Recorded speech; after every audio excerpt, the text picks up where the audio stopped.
মুহাম্মদ সাল্লাল্লাহু আলাইহি ওয়াসাল্লামের বাড়ি ঘিরে ফেলে। প্রত্যেকের হাতে ছিল খোলা তলোয়ার এবং তাদের একমাত্র উদ্দেশ্য ছিল যে যখন হযরত মুহাম্মদ সাল্লাল্লাহু আলাইহি ওয়াসাল্লাম তাহাজ্জুদের নামাজ পড়ার জন্য বাইরে আসবেন তখন তাকে নির্মমভাবে হত্যা করা হবে। অন্যদিকে মহান আল্লাহ রব্বুল আলামিন ফেরেশতা জিব্রাইলকে নবী মুহাম্মদ সাল্লাল্লাহু আলাইহি ওয়াসাল্লামের বাড়িতে পাঠান। ফেরেশতা জিব্রাইল আলাইহিস সালাম এসে হযরত মুহাম্মদ সাল্লাল্লাহু আলাইহি ওয়াসাল্লামকে ঘুম থেকে জাগিয়ে তোলেন এবং বলেন, হে রাসূলুল্লাহ, এই বাড়িতে আর এক মুহূর্তও থাকা সম্ভব নয়। কাফের যোদ্ধারা আপনার বাড়ি ঘিরে ফেলেছে। যখন আপনি বাড়ি থেকে বেরোবেন তখন তারা আপনাকে হত্যা করবে।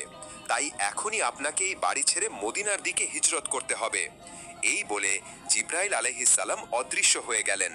হযরত মুহাম্মদ সাল্লাল্লাহু আলাইহি ওয়াসাল্লামের পাশেই হযরত আলী রাদিয়াল্লাহু আনহু ঘুমিয়েছিলেন।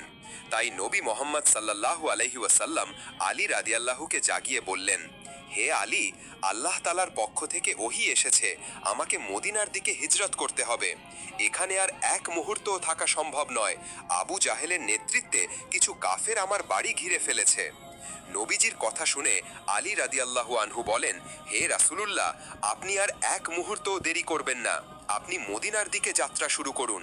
আমি আপনার জায়গায় আপনার চাদর মুড়ি দিয়ে ঘুমিয়ে পড়ব। সকালে কাফের সেনারা এসে আমাকে